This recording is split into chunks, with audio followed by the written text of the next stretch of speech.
In 1918, the government of Canada said you can't have more your own schools and you can't have more your German languages.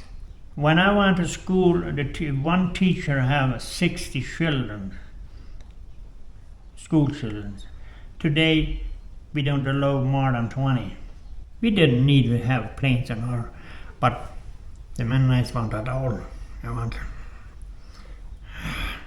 Before they imported from the United States, now they export it to the United States.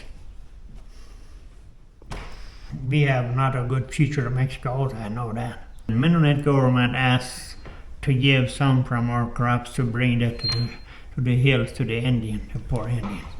Well, that's a good thing. That's the thing why I agree with that. Okay, let's have a pickup, let's have electricity, but let's live simple. If it really was a sin, it would still be a sin. Mennonites don't want to go to the Mexican church, and the Mexican church would not want to the Mennonite church. I think we were lost our culture.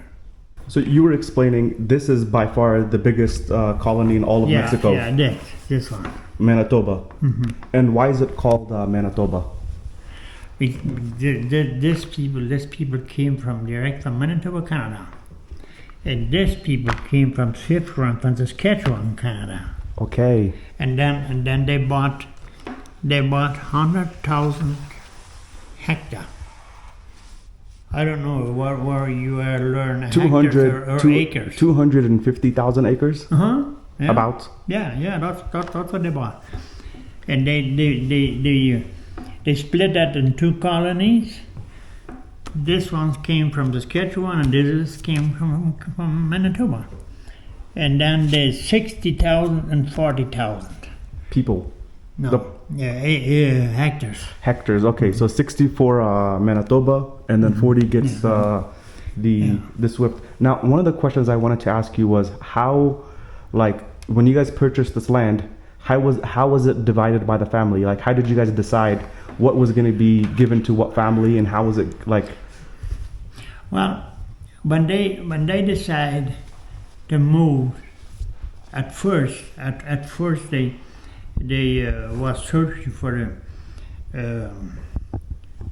from Mexican government to let them emigrate to Mexico. But when they have the permit,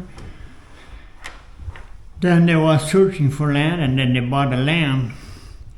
But people who had money, rich people, not all rich people, but the rich people did loan the money to the church. And the church tell you can't tell me how much land you can buy. If you cannot buy, the colony will help you, but have that much, because they split it on 50 hectares for family who has money. People who didn't have money, well, they let them have 20, not 50, even 10.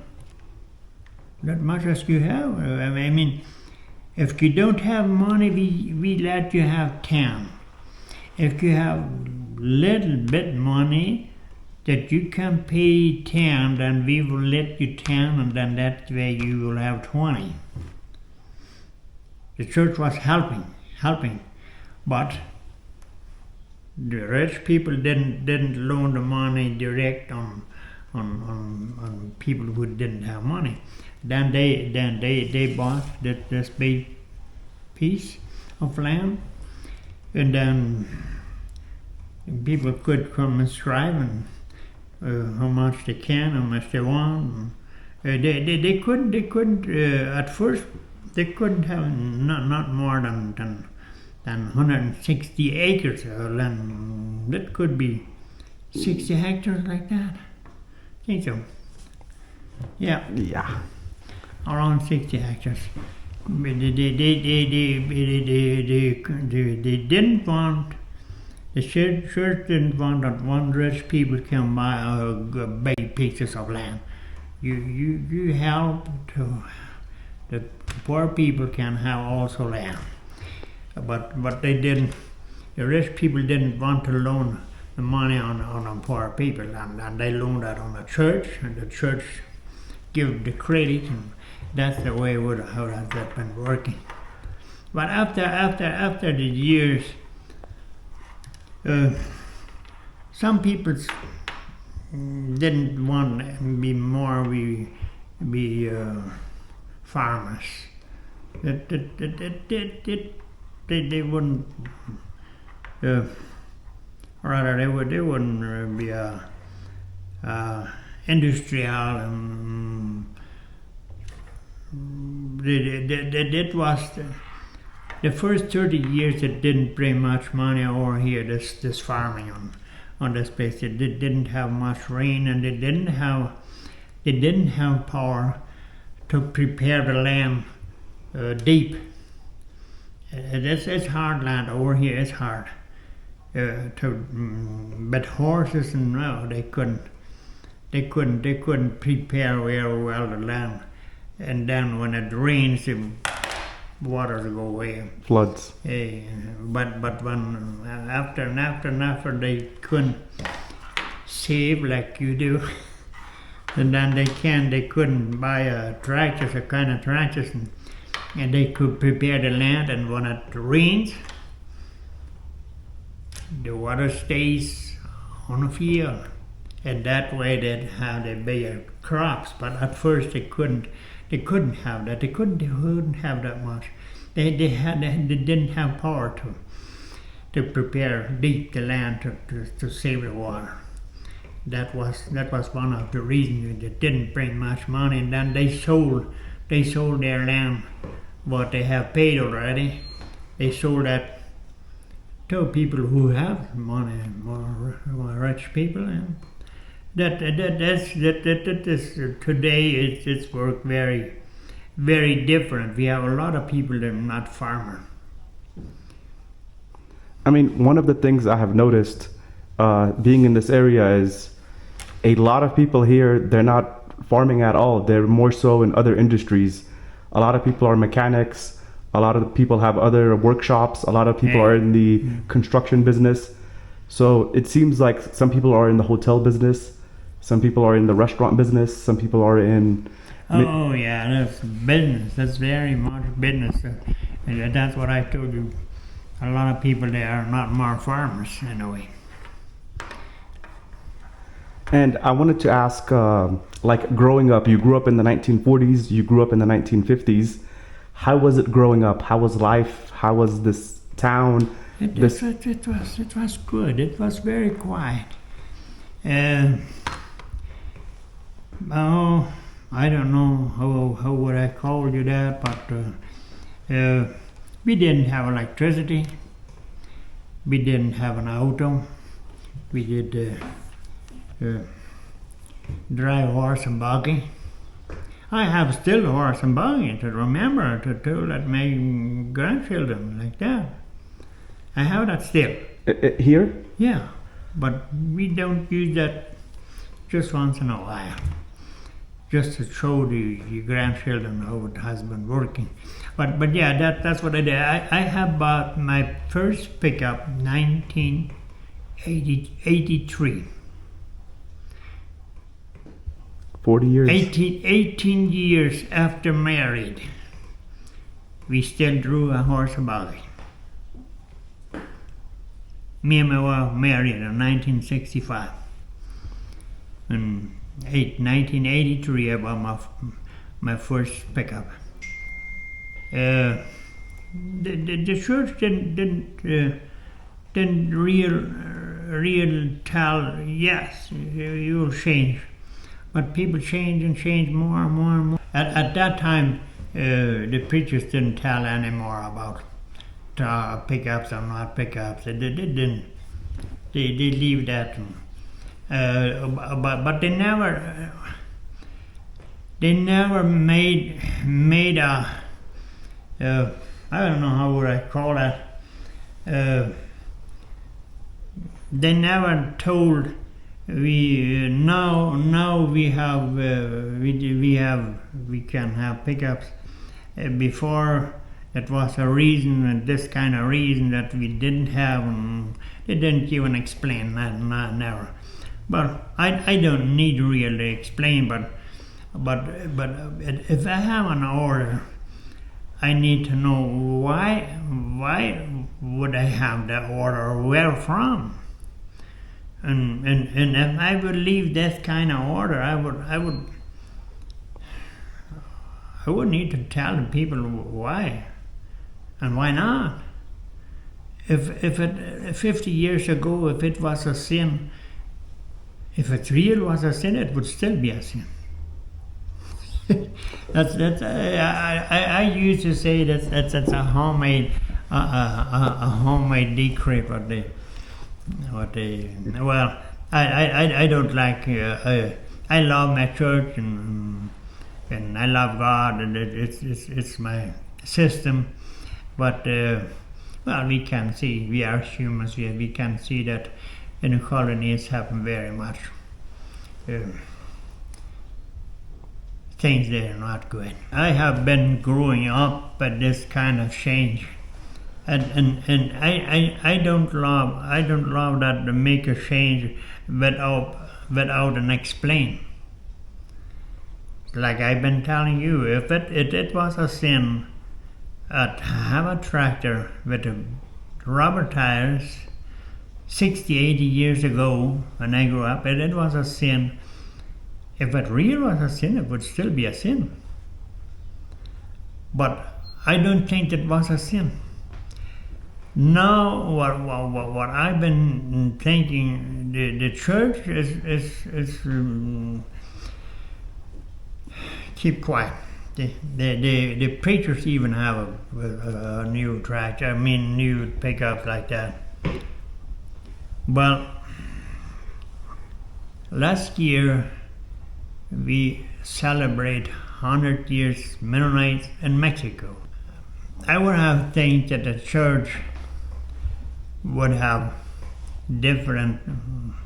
I was not an organizer for the event, but I would have that the preachers would have a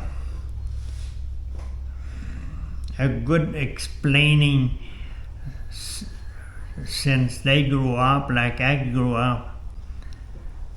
And the reason what that at that time, the reason that today, and tell the people, no lift up. Okay, we will have tractors, rubber tires, and we will have electricity, we will have pickup, but we will live simple, not that high. Even if you have money, you don't do that. That's my thing, but they didn't. You know, like I can understand like a pickup truck. I can understand someone needing a pickup truck, but a lot of the pickup trucks I see here are brand new, super high end, super luxurious, super expensive. So it's not even a pickup truck for work anymore. It's a pickup truck for status. Like when I look at the pickup truck, even personally, I say, wow, that's super nice. Wow, that's so big. That's so, is excess, is more than what a person could need. So to me, I think of it like American consumerism, like where people try to get the best car, the best anything. And I also see that here because I understand if something is for work, but it's not like a simple pickup truck. It's a very super nice, brand new. They don't even use that in a working place. I know that. That's what I always used to tell the people. Like, okay, let's have a pickup, let's have electricity, but let's live simple, the simple way. We don't need that big expensive pickups, and we need that, not that fancy houses. The roots are going since they have immigrated. Well, there was the kind of fancy houses they had in Russia also, the Mennonites are kind of people. They're working hard, and a lot of them do take care of the money, but they want more and more and more and more. What I think that's not the way what Christians should live. No, I am not agree with that. But well, if I talk to the people that I'm not agree with that, and they say, well, God is not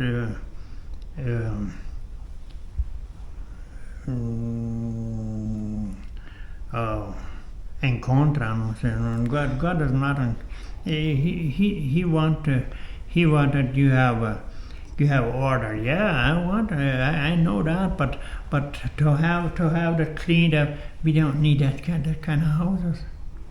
Because when I visited the museum yesterday, the homes were very simple, like a bed. People share the bed. The girls share the bed. People have like a very simple clothing, simple life. My house is built on a 1939. This one. Where I'm born. No, not this room. Not the grass also, but the house up there where I've been born. It's built in 1939. We have make a covered. We have a fixed it up. I mean, we have to keep care that they wouldn't break down. But we have not that fancy, and also sometimes I think that is even not good. What is your memorable moments growing up in this area? Well, one of the things I believe that people helps each other. They couldn't keep that big horses what they brought from Canada. They didn't have enough feed because they didn't have real crops like I've been telling you. And then they killed that big horses or sold out like that, and 3-4 farmers together bought a kind of tractor and made them work in 24 hours a day, changing with the drivers. I mean, to prepare the land, they couldn't. But if 2, 3, 4 farmers can together have a tractor, today they couldn't have that. And why? Because they have money. They do that when they have to do that, and that's what I don't and not agree with that. We should help each other, even if we have money or if we not have money. If we call us, the colony, I mean the church, we call us brothers. And if we are brothers, we wouldn't give the hands who need that, no matter who it is. And if we would do that, we wouldn't have money to build that fancy houses and the new pickups. Government for this whole place. And every group has their own managers. Yeah. And then what is up with? That's a new colonies. They have started from here. Family grows and Atlanta grows, and then they bought more land and more land. But there's people that live here today, correct? From here. Oh, they're from Manitoba. Yeah. So where have the Manitoba went? Is all of this also Manitoba people? No, they buy that. People from here, rich people, and have family and they need land, and then they go together and buy a piece of land and start a new colony. Now, is the population growing or is the population shrinking here? It's growing. It's still growing. Not that much, but it's still growing.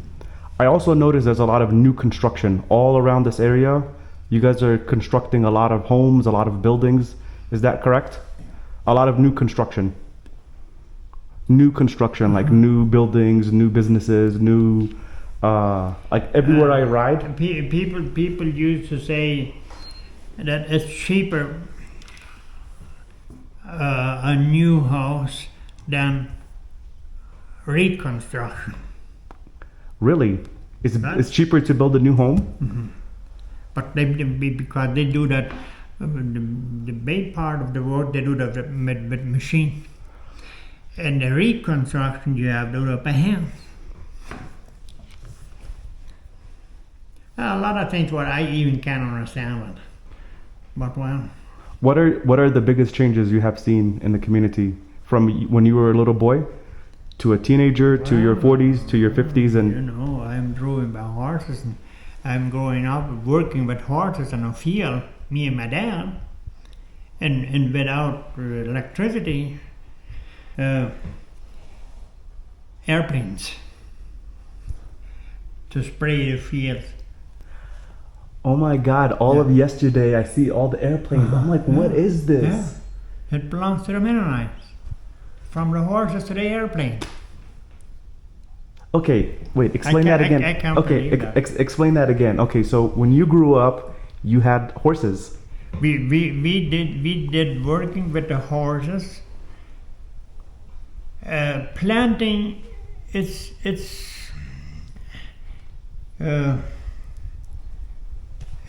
easier. When I grew up, when I was 10 years old, my dad bought a small tractor. He could buy a small tractor on credit. They give him credit, and he bought a small. And then when I was 13 years, 14 years, then I drew a tractor, and I did prepare the land. And my dad with 2 horses and a planter, they did plant. That was a good time. I love that. I love remembering that. And after that came, I call it a war. When some people begin to change from iron wheels to the rubber tires. But when I grew up, I grew up with the tractor with the iron wheels. But after that, then have some people that had more crop. They have some places they have more crops and they have more money, and then a group begins to buy the rubber tires, and the church was against there. And well, I call it a kind of war. And then they split even with love, not just material, with love. That's the baddest change what they could have. And but now people works they can. We have people that work for a day paying. And we have people that have 300-400 acres of land. That's what they still call brothers. I can't believe that. I can't. You guys have a lot of pilots to operate the airplanes. A lot of people go to school to learn how to operate the airplane. Well, they use that for spraying. That's for a field. That's not. I'm not against with that, but that lot change. That lot changing. Why? We didn't need to have planes in our. But the Mennonites want that all. They want. That's wrong. That's wrong. For my vision, it's wrong.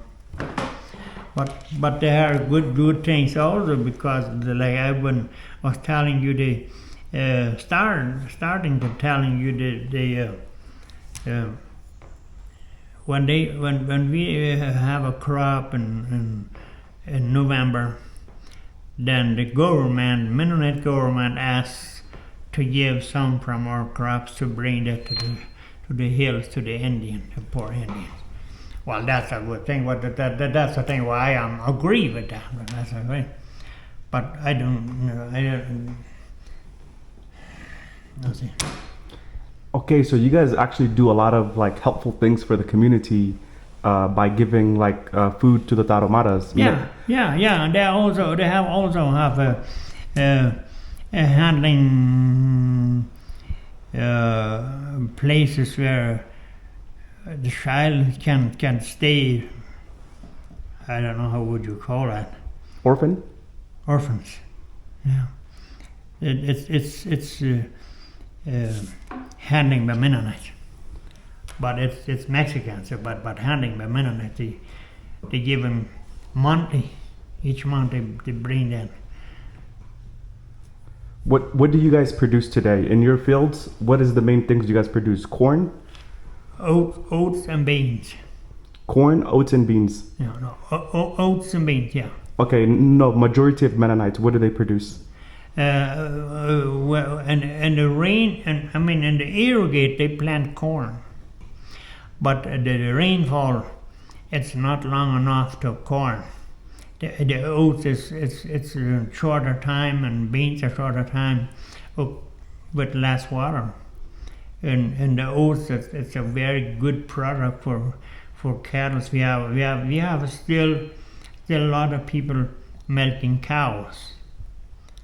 Not all anymore, but we have a lot of people milking cows, and the oats. It's a special product for the milk cows and for the horses also. But we have not much horses. I think in this colony probably we would have 50 horses. Well, I don't know, but not much horses, not anymore. And how is the situation with the apples? Well, the apple is a good. It's a good, but it's expensive. At first you need the land. At second you need the water. At this area we have it's hard to find water. And then you have to have heaters when it comes to cold, and then you have to cover that for the hail. Oh, that's expensive to install that, but yeah, it's good. It's good, and it gives working for a lot of people, thousands of people working in the orchards.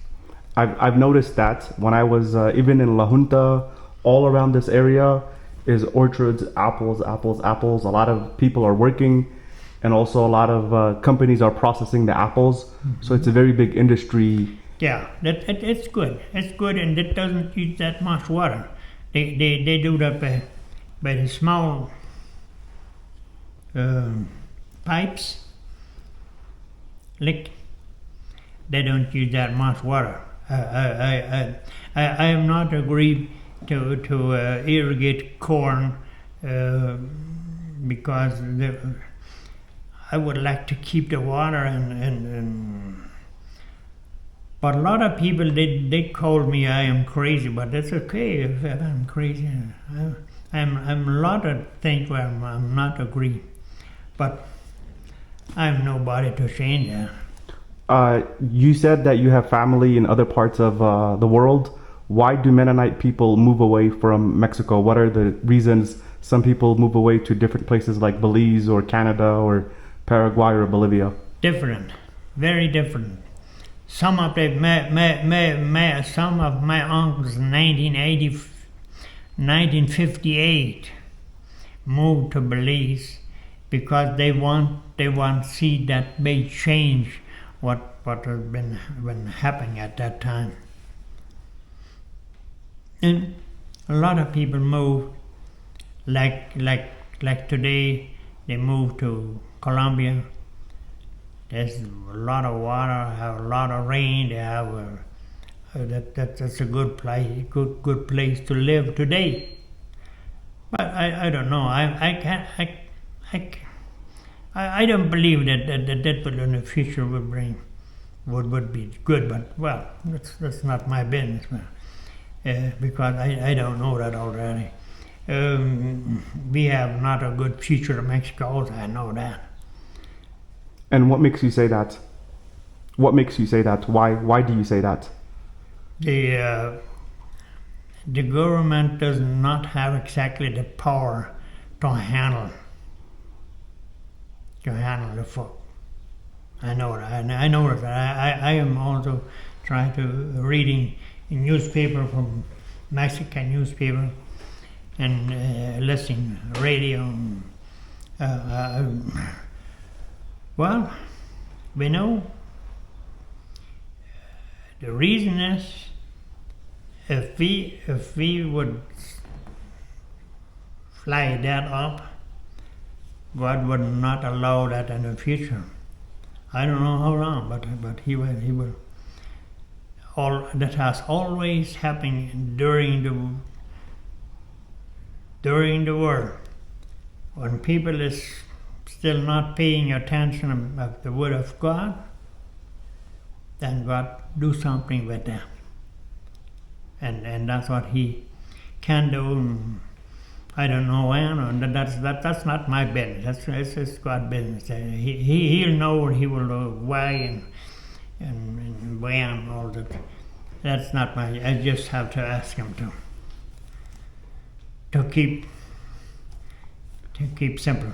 What are the main industries of the Mennonites today in Chihuahua? So you said agriculture.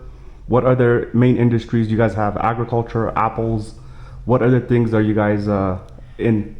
Today they have a lot of industry to fabric, farm machinery and sent it to the United States. That's what I can't believe.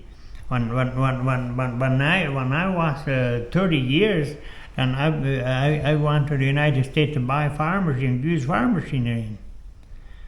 Today, new farm machinery was built over here. They sent it to the United States.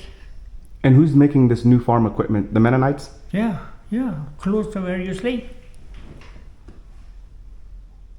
Wait. Do you remember where the museum? Do you? Yeah. Okay. Across the highway from museum, there's a big part where they sell farm machinery, used farm machinery from the United States.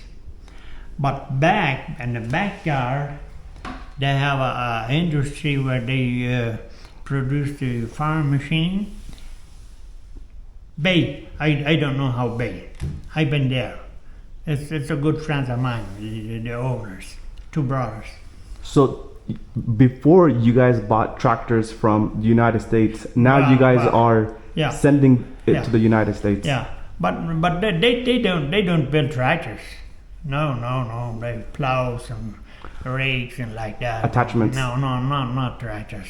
Tractors and combines, they still come from the United States, all of them.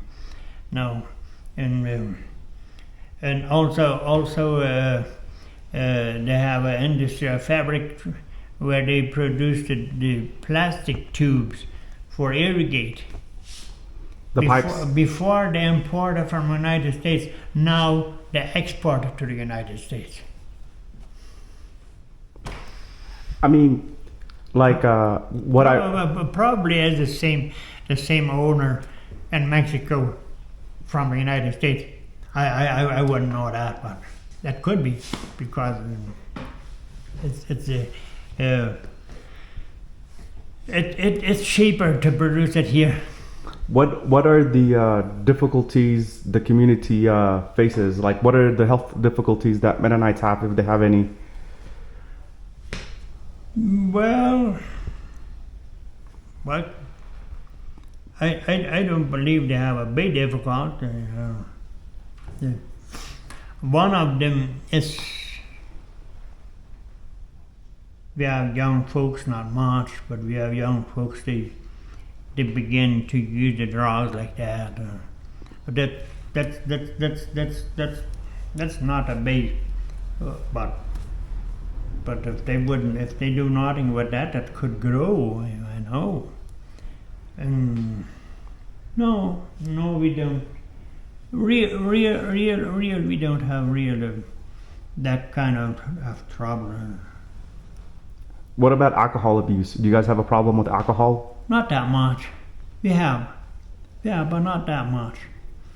It looks like young folks. I see that when I grew up, boys drinking, and they go sleep. They drink.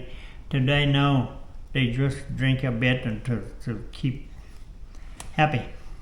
They don't drink that way.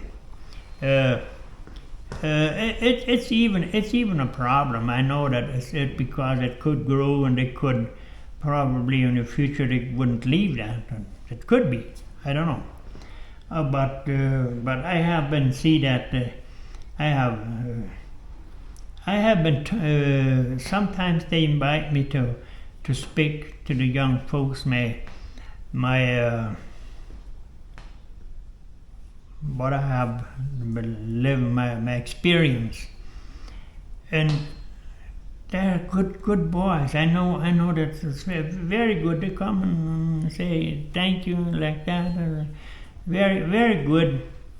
And if I see once in a while. I see they no, he can pay. No, he can pay the once in a while they drink, but they don't drink that much. They don't. But even that it's not good, because young people they could be begin to need to drink. They wouldn't leave that. It could be, but that's not my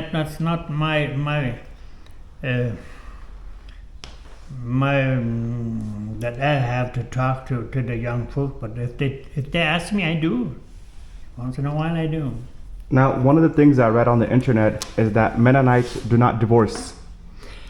The divorce. If you married in the church, that's for a lifetime.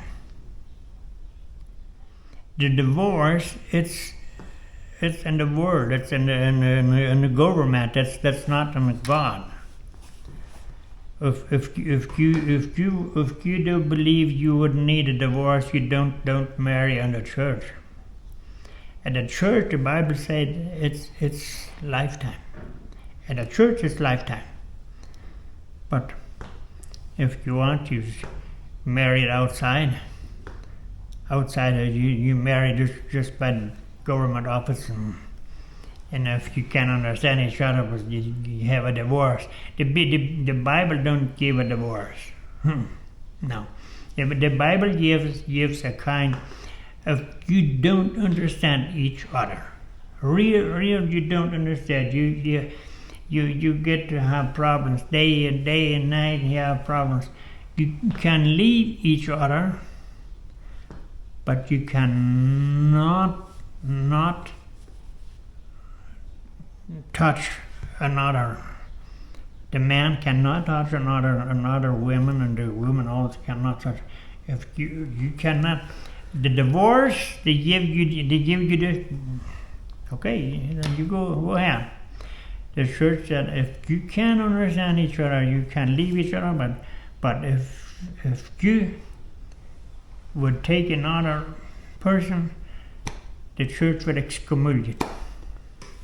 Okay, so one of the things I read on the internet was the foot washing. What is foot washing? What does that mean? Foot washing it's just a símbolo. It's in Spanish. It's a símbolo. It's a symbol. It's a symbol.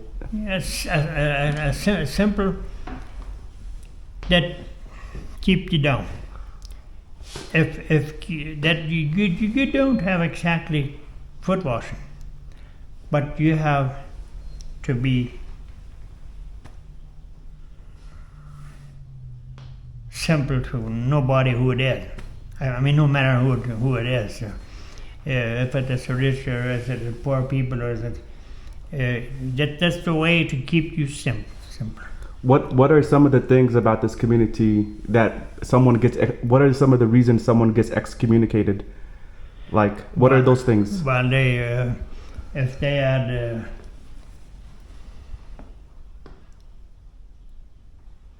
if you cheat on your wife or you cheat on your husband, infidelity. Yeah, and then a church accumulate. They're out, but they can come. They can come back. They can come again, but they need to ask for forgiving. The church, God. Okay, so you have infidelity.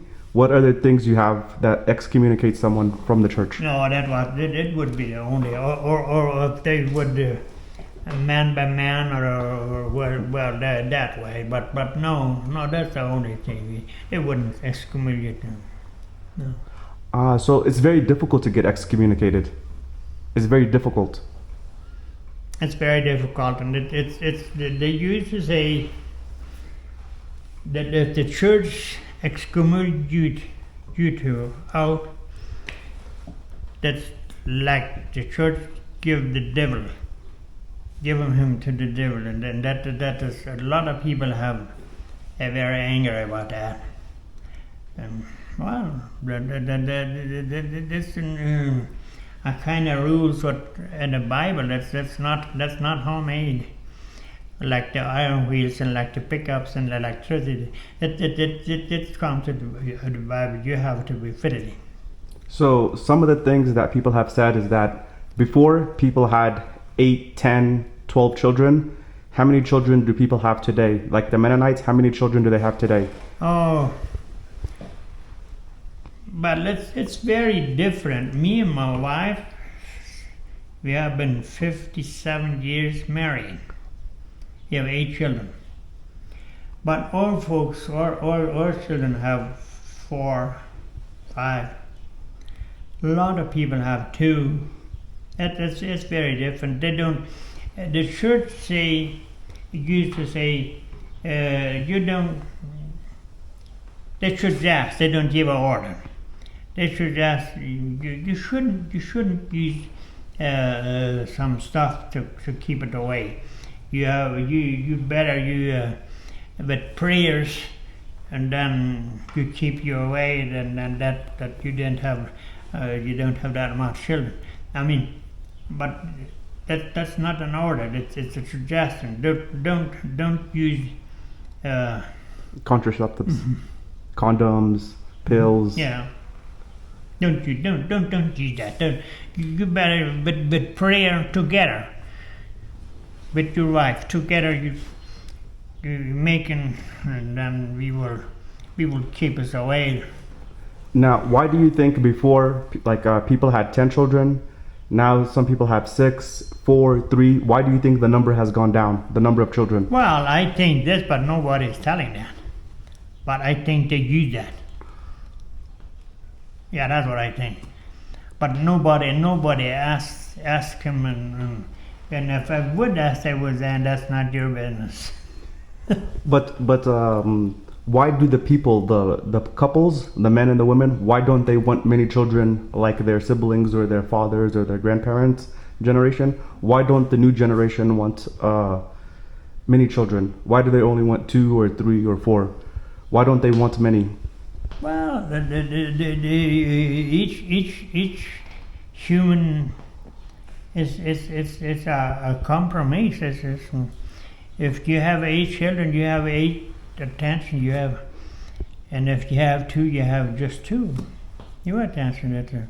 Well, that's one reason. But the other reason is that it is expensive to give them education and to growing up, and then they want to make life easier.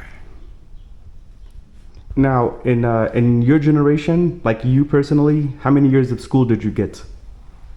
How many years of school did you have? Just about 13 years old. From 6 to 13, no more. And your wife?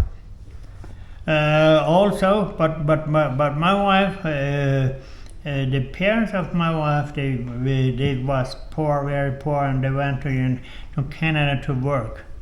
When she was a little girl, they have 5 years school in Canada, and but also with the same years until 12 years, no more.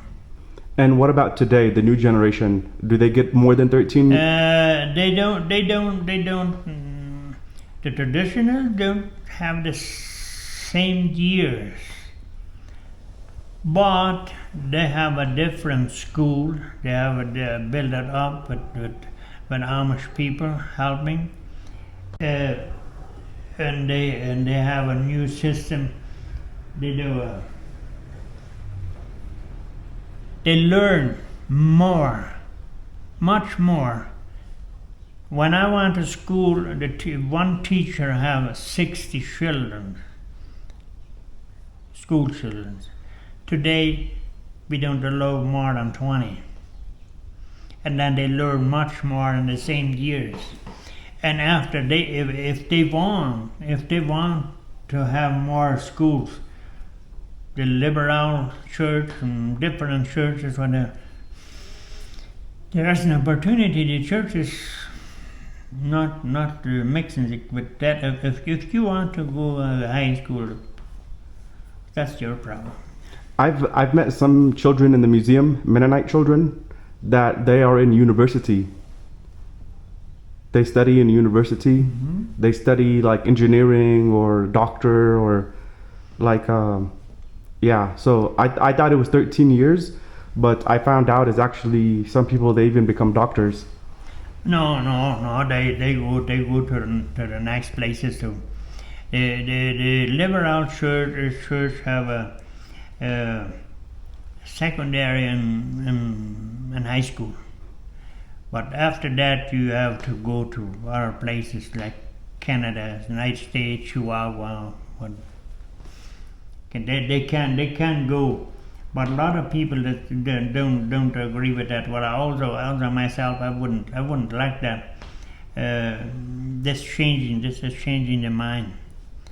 If they come back, that's not more the same people. They have another cheap. Yeah, the Mennonites are scared to die poor. They want to die rich.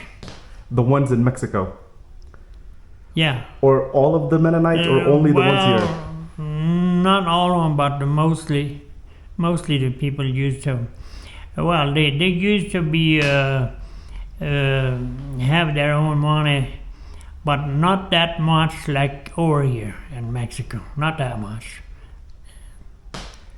And why do you think the Mexican Mennonites are the most industrious? Like, why are you guys special? Well, I think that the reason is that we have a lot. No, we have a more kind of churches. One church, if I don't like this church, I go to another. And when I go to another, and if we had just one church, it would help. Anyway, it would help. But if people begin to go out from their principios, de los principios, ya empezamos mal. And a lot of the Latin countries, a lot of Belize, like a lot of the Mennonites in the Latin country, are they originally from Mexico? Oh, from Mexico, yeah. Originally they are from Mexico. They don't like Mexico? Well, they are roots in Canada. Okay, Canada, but also Mexico. They don't like Mexico, like it's becoming too modern. Then they go to Belize. Belize becomes too modern, then they go to a different country, correct? Bolivia. And then what's after Bolivia? Well, Bolivia's, there are a lot of colonies, but small colonies.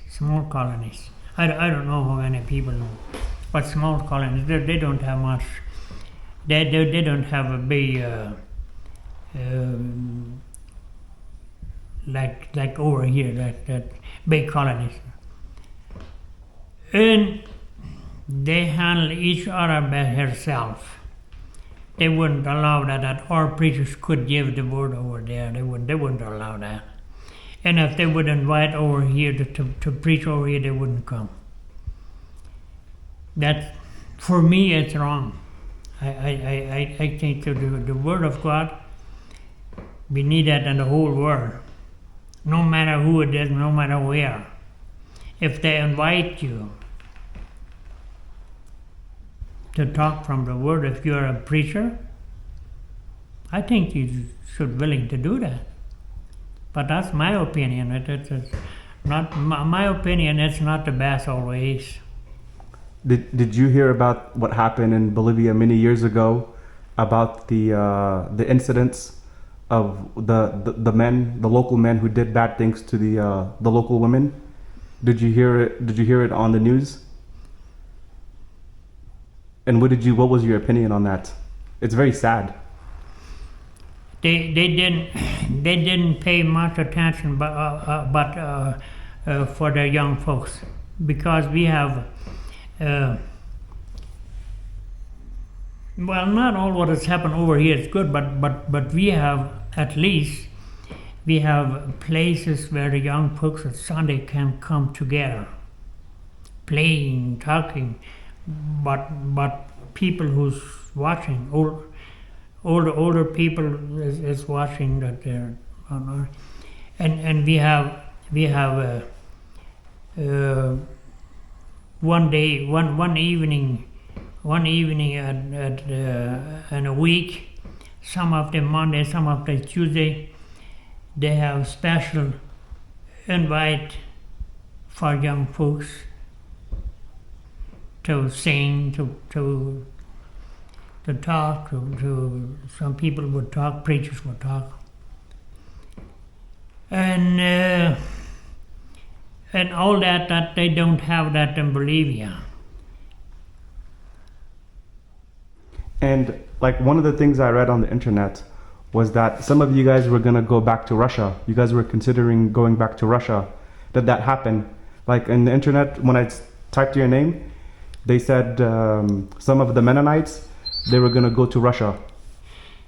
Well, from Mexico, the Mennonites of Mexico, they were considering. What I know, there was a group invited to come to Russia, to immigrate to Russia, and then a group went to take a look and see what they can, what problems or what the future they would have. And they didn't like that. Then they came back and have a meeting over here and was talking about what he has seen. Nobody has been willing to go to immigrate to Russia. But Russia has a lot of water. They have fertile land, lots of water. Yeah, I know. And the Ukraine, our people have lived 98 years in Ukraine. The Mennonites. Yeah. From 1774, 1778 probably, but 1874 they have been living in Ukraine. Very good land. They progressed very much. They did very good. And where did those Mennonites go? Or are they still living in Ukraine? Oh, they went out before the communists came. And what countries did they go to? So, to Canada. What country they live there? No, from Ukraine. Then where did they go? Canada. Canada. Mm-hmm. Okay. So maybe you have like grandparents from the Ukraine? My great-grandparents, grandpa, died here in Mexico. He was born in Russia, probably 1880, who would not exactly know, but 1868 probably, big group of Mennonites immigrate from Russia to Canada. They immigrate because Russia didn't allow anymore that they could have their own schools, and they couldn't have more their German languages. That was the reason why they moved from Russia. And why did you guys move from Canada, from Manitoba and Saskatchewan? The same reason. The first World War 1914, 1918, the government of Canada said you can't have more your own schools and you can't have more your German languages, because the whole world was mad with Germany, and then our folks said if we can't our own languages and our own schools, we have to find where we can have that. Can someone be Mennonite and not speak German? Like if I want to be Mennonite, can I become Mennonite? Do all Mennonites, do they have to speak German? Well, at least at the conservador, the traditional, yeah. But in a liberal, they speak Spanish and English. Like if I want to become Mennonite today, do I have to learn? You can go to the liberal. That's easier.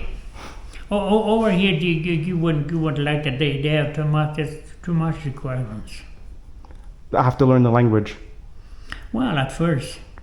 Oh, but if it's the religion, if God is accepting of everything, why does someone have to learn German if they can understand the same? Because our services are in German. Our services, church services are in German always. That's why. But the books, some of the books, they are in English or Spanish. Pardon? The Bible is in. It's in German.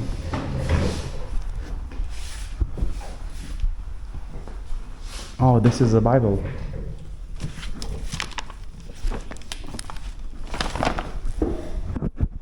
Ah, it's in German.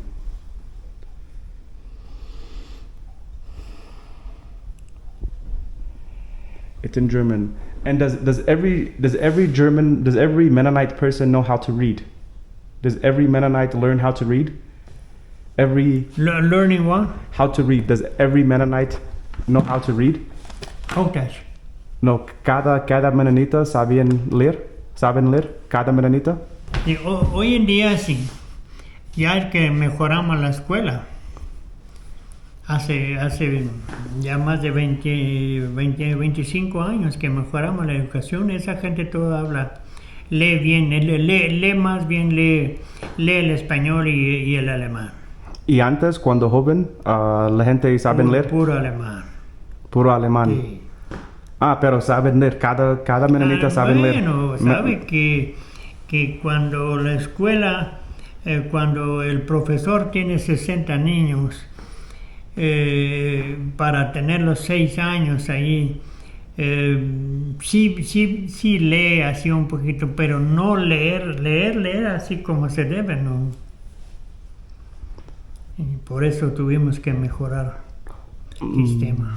So la gente tiene más inteligente en este momento. Los hijos Sí, es más. sí, ya todos los nuevos ya leen el español y el alemán normal. Y muchos hablan inglés. Muchos inglés, pero eso lo aprenden en nocturnos, en escuelas nocturnas también. Pueden ir ya cuando salen de la escuela, de la tradicional, cuando ya tienen más de 13 años, ya van a los mismos amish. Aquí dan clases en inglés y mucha gente va. Okay, what is the connection between you and the Amish? Like, there's a lot of Mennonites in Kansas and Wyoming. Why don't they teach the English? Why are the Mennonites teaching it? Because they have better education than we had before. Very, very much better education they had, and then they are willing. They are willing to go in the world to help, and that's what they did. But there's Mennonites in Kansas, right? In Kansas? Kansas. But they speak English. Why don't they come to Why don't they come to here to teach the English? Oh, they have learned English out there. I never been in school to learn that English what I can talk. Where did you learn? Your dad? Practicing that. Practice. Wow. Get farm machinery from the United States and books and read books and listen radio and. What do you think the future holds for the Mennonites here in Ciudad Cuauhtémoc, in this area of Chihuahua? What is your prediction for the next 20 years, 30 years, 50 years from now? What is your prediction? Well, it looks a little bit dark. I think we will lost our culture.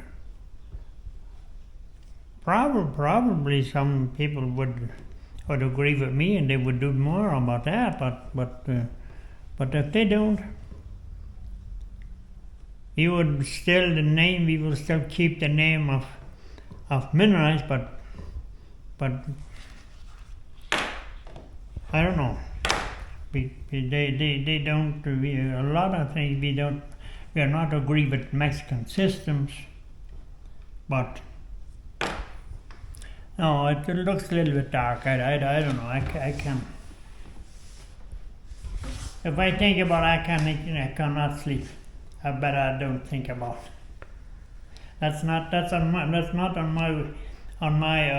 my power that I can change something. Better, I don't think it. Are you not optimistic that life will continue, that Mennonites will continue to prosper, have a growing population, and continue to be productive people? Yeah, I think a lot of people move because they want to keep the system, the tradition, and then they move. And if there would a big group would move, and then the other group will stay, and they wouldn't. I don't know. They wouldn't change our mind, and probably Mennonite, Mexican Mennonites, but well, we are Mexican Mennonite, but I sure don't know. I cannot not give opinion because it's for me. It's hard to think that would. I don't think that would keep that way, and I cannot believe that would still growing with the technology. That would be a good thing. I don't think so. How many Mexican people become Mennonites? Convert to becoming Mennonites? Not really. Just a few, but not really. Do you guys have a lot of people, Mennonites, marrying Mexicans? No, also no. Oh, it's very few. If they marry, because we have marriage, Mexicans and Mennonites, they're not much, but we have.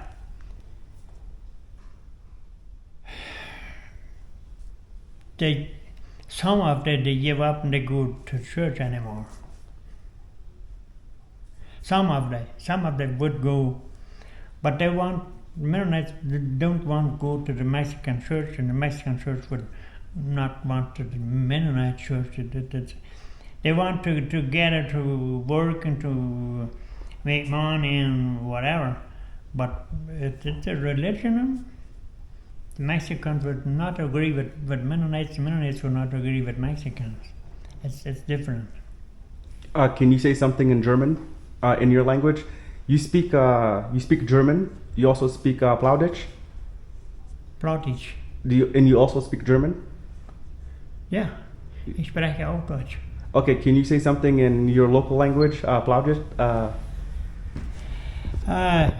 Det är som det var en annan stål en bit Plautdietsch redan, men det har för diesen Frau gehabt och vad är det då hej fra min det tog kom för men det mig bit det är även så det något så att säga. And then can you say something in German? Ja, ich spreche schon Hochdeutsch. Dieser Onkel, der etwas mehr erfahren von den Mennoniten in der Zukunft und mir sieht das ein wenig finster. Ich kann nicht eine genaue Antwort darauf geben, nicht mal genau, was ich davon denke. And can you say something in Spanish? Y mire, se está preguntando este señor sobre el futuro de los menonitas en México. No puedo realmente opinar porque veo el futuro un poquito oscuro.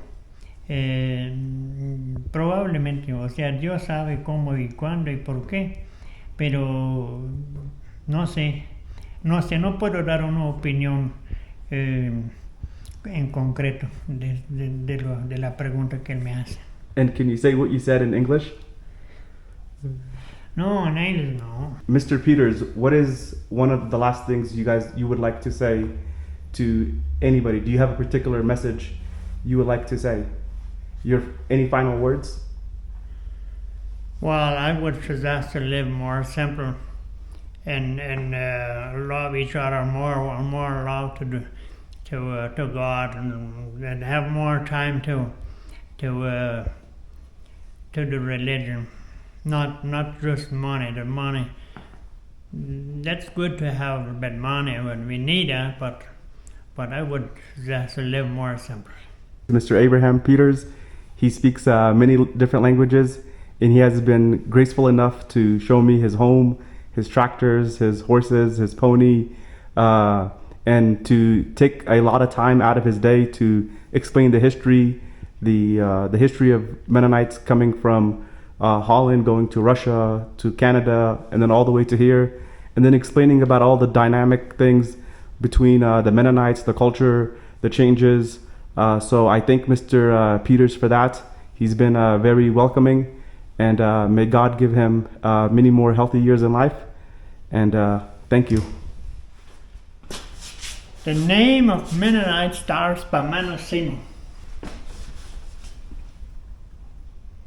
He made that big change of the Mennonite Church in Holland, 1537, and that is the reason when he was that he changed the system of the church was people who didn't pay attention about what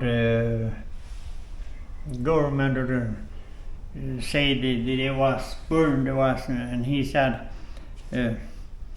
God say if you want to be a good people you can, if you not want that's God do not want obligate. The ship was brought from Russia to Canada, been searching for land. Delegates came from Canada searching land here in Mexico.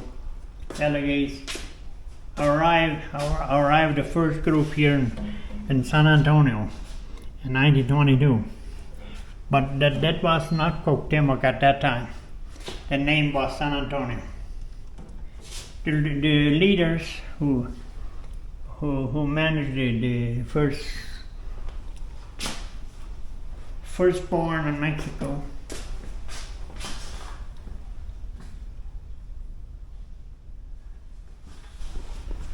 my grandparents. Your grandma and your grandpa. My grandparents' parents were in Saskatchewan, Canada. And was this their home as well in Canada? Yeah.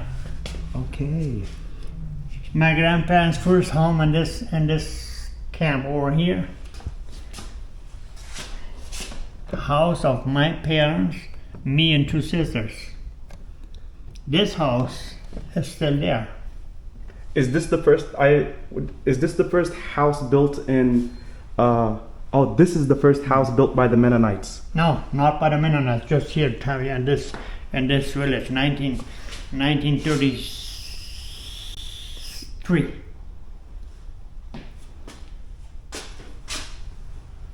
First registration Mennonite here in Cuauhtemoc. This is a registration. Mm-hmm. Okay. A birth certificate. Birth certificate. You also have another birth certificate there. Yeah, but that's in Canada.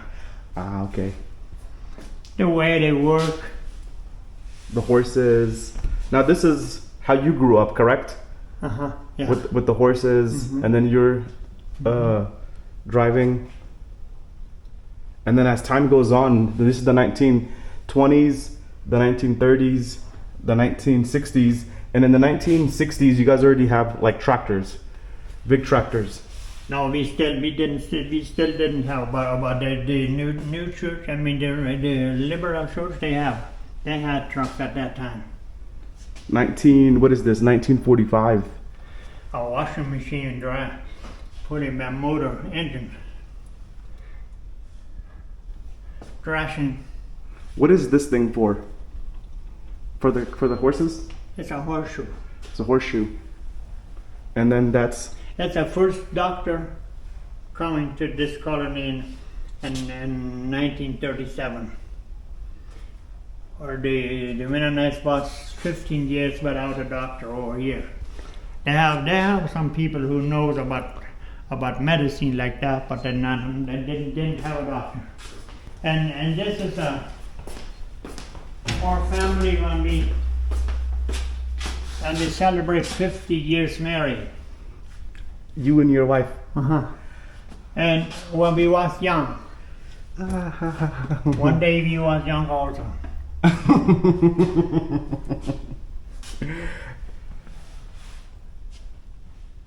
And these are your children. Yeah, this is our family. Me and my wife, 4 girls and 4 boys. Okay, 4 boys, 4 girls. Beautiful. And my parents also, and the parents of my wife. Okay. And then these are your grandchildren? Yeah. Super cool. And do all of your children live in this city or this town now? Do all of your children live here, or do they live in other countries? 3 of them, 3 families live in Colombia. Your children? Our children. Your children live in Colombia. So you visited your children in Colombia, correct? Yeah, I've been visited there. And what's the difference between that community and this community? Like you've been to Belize? They have a lot of water and they have a lot of rain, and that's what we don't have much water over here. It's dry land over here, and sometimes we don't have a crop. And in Colombia they have 2 crops a year. And what do they produce in Colombia? What do they grow in Colombia? Soybeans, corn, rice. Is that very normal to have a very big garage? Yeah, we believe we need that. Probably we wouldn't need it that big, but it's good. It counts.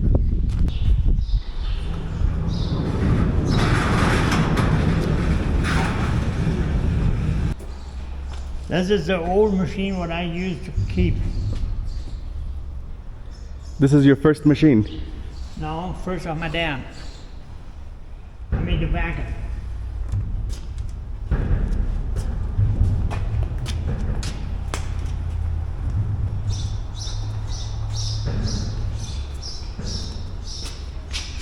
The buggy, next we drove 20 years after we married. Well, that's not the same buggy, but it's the same.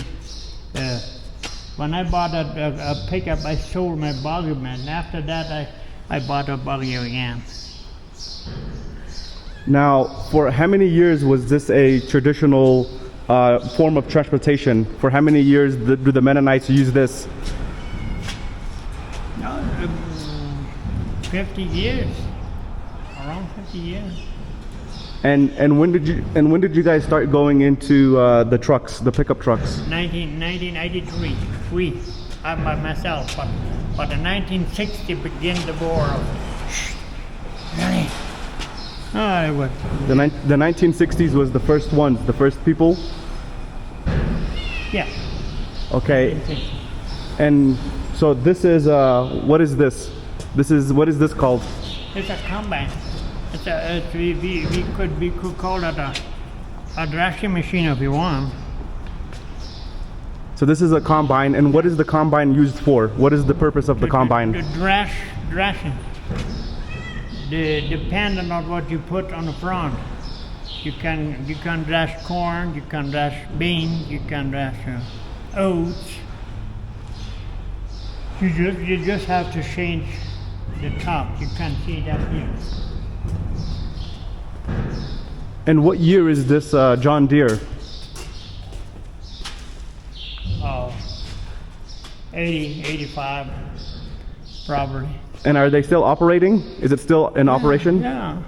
I don't use them anymore because I rent my land. I can't work anymore like that. And do they use this tractor to work your land, or do they use a different tractor? I just keep that here. Okay. If one day who rents my land who wouldn't need that, instead they would couldn't thrash for some reason, then he could take.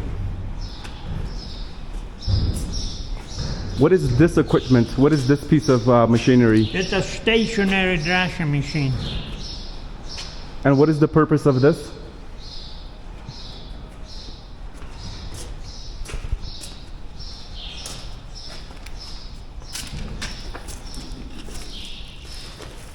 This is a big valve.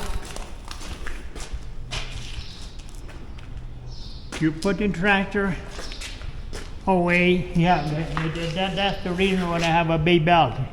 The tractor has to be, the tractor has to be far away for fire, and we put. We used, at that time when I grew up, we used a kind of binder like this. Okay. He cut the oats and make bonnets. You see that here? Okay, wait. Ah, okay. Yeah, that's a thrashing machine, stationary. We had to bring the bonnets at home and thrash that. Now there's a machine thrash that on a field. You put that system on the front. Okay, so you're gonna connect this with this machine. And how do you guys lift this heavy machinery? What do you guys use to lift it all the way to the other side? How do you guys lift this? Pardon me? How do you guys lift this? How do you guys lift it? How do you guys put it on the... That's very easy. Just the machine by itself. They go down and then go ahead and that's very easy. Interesting. And then those are the old iron... wheels. Okay, these are the old... Let's go see the iron wheels.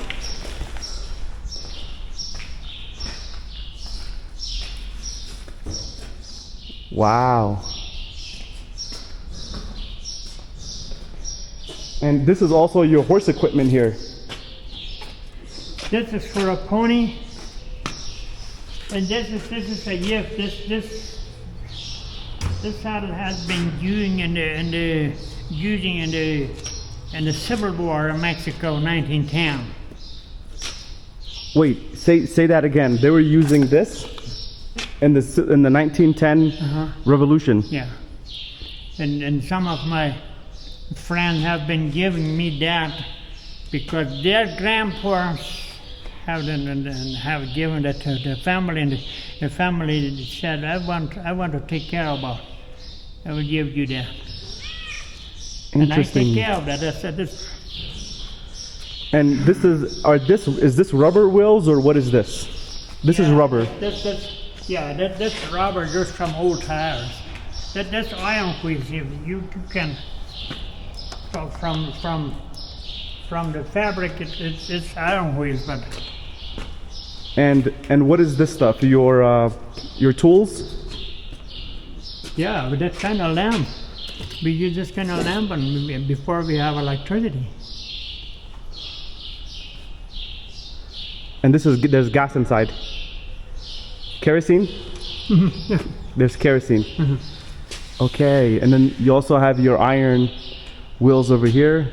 You have your belts. Well, this belt, it's for some use, but but not for the wheels. How long has it been since you've worked the fields? Oh, last years I did still. And what were you producing? What were you cultivating? Oats and beans. Oats and beans. Okay, very interesting. And this is a washing machine? Yeah, this is a washing machine. Super, super neat. And how long have you been here? How long have you been? Has this building been here? How old is this building? Oh, this building is 15 years probably. 15? Yeah, that's not much. Okay, 15 years. And what did you have before? What was it before? Before it was a different one? No, outside. I had a machine outside. Okay, John Deere. It keeps longer if we can't have that inside. Now, what is this? What is this machine? This we call it a swanner. Swanner. They cut the oats and put the row, and then it dries. And then you go and pick that up to thrash. Or if you want to go pick that up with a baler to make the bales for feed. This is a baler. And you know how to operate this, correct? Like you know how to ride all of this equipment, you know how to operate. Oh yeah. Oh yeah. But when this is to me, that's the beans what we grow. This is coming from your land. Wow, this is so cool. Pinto beans. Pinto beans. If you're hungry, it's very, very good taste. Now, is this organic or are you guys? No. For how many years has it been not organic in these farms? 60 years ago. I mean, just look at how big the tire is. Wow, this thing is huge. You can go up if you want.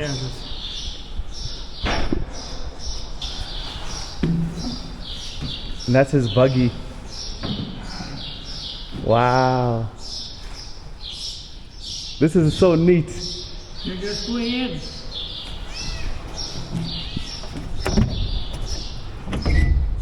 No way. Wow. Talk about a day. You got all this equipment here. Wow. I mean, just look at the view from the all the way here. This is the steering wheel. This is where you change your gears. Wow. Take a look at this.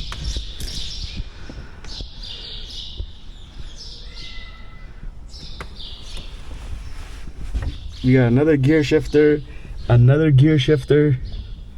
all these knobs. You got the key here. Now this is actually where the things are, and then this is where the steering is. You're of course gonna have your pedals. Wow, you got big wheels. This is a super cool combine. And then you have to have your fire extinguisher. Now today, how much does a machine like this cost? $20,000. How many? 20,000. 20,000. $20,000. ¿Y nuevo? 120. 120. Sí. It's expensive. Fácil. A lo mejor hasta más. Now, the new combines is mostly computer, correct? It's very advanced.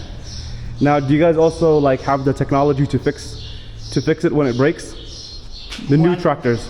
The new ones, yeah, we have to see people who have the collars, but this one, no, we picked up ourselves. Okay, and how did you learn all of this mechanical skills? Did you go to school? Well, we never learned that. If something needs to repair, you just take your keys and you go and hammer and you go and find out. Nobody have learned that at the college, huh? And But at then, home, when Dad fixed put the horseshoes on the feet on the horses, and then we learned.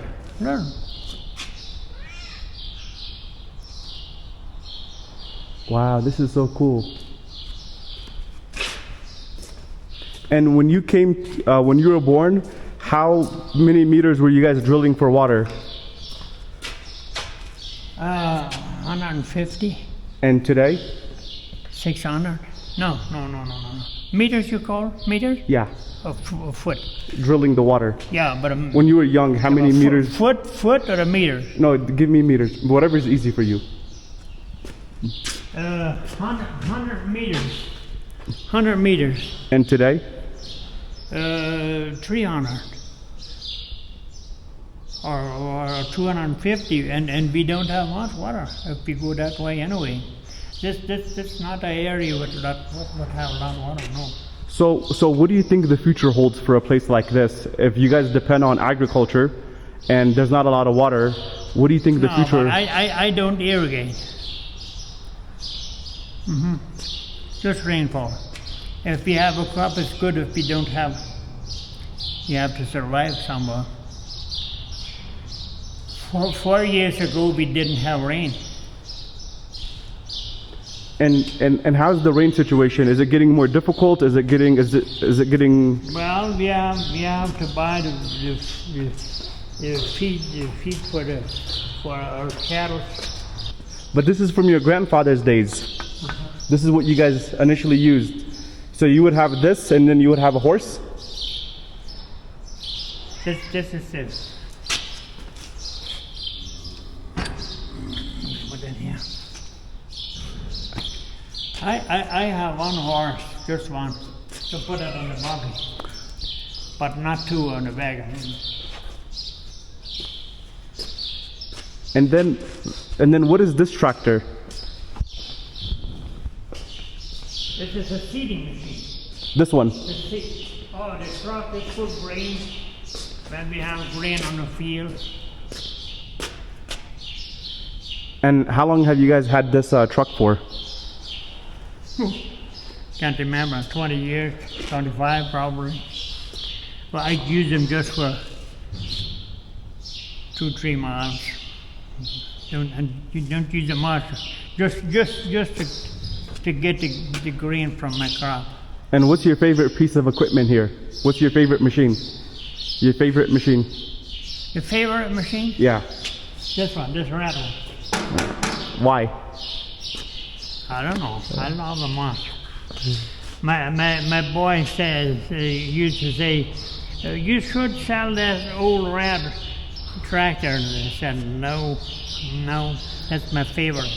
no sale. Do they still? Do they? Probably because it have been helping me much. This is not that expensive. We couldn't buy a John Deere tractor, and this one is not that expensive, and he helps me to grow. Probably that's the way what I love them.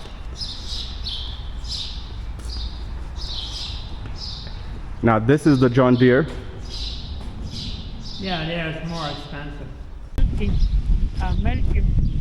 Milking room. Okay. Milking 50 cows when our folks was at home. But I can't do that anymore.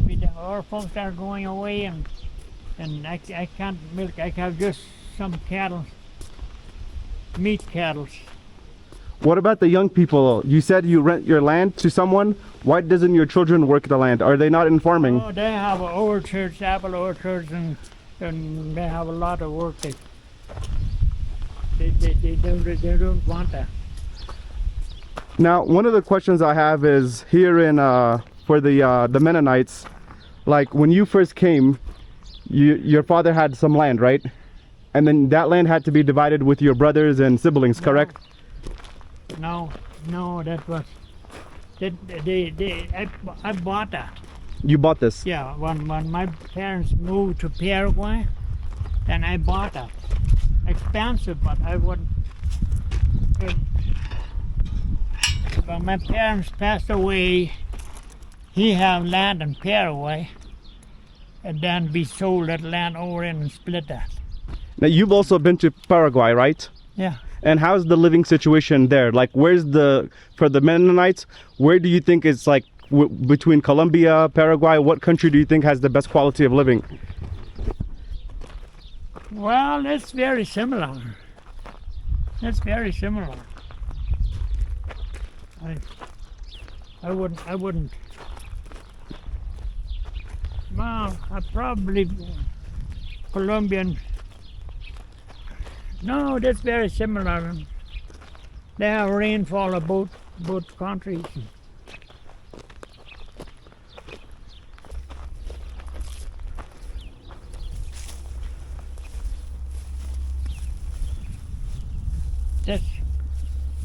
This is the motto of it.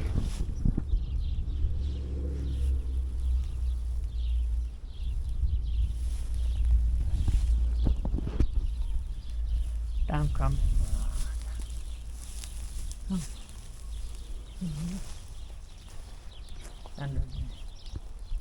Under this one. No. Under this. I'm coming. No. Really?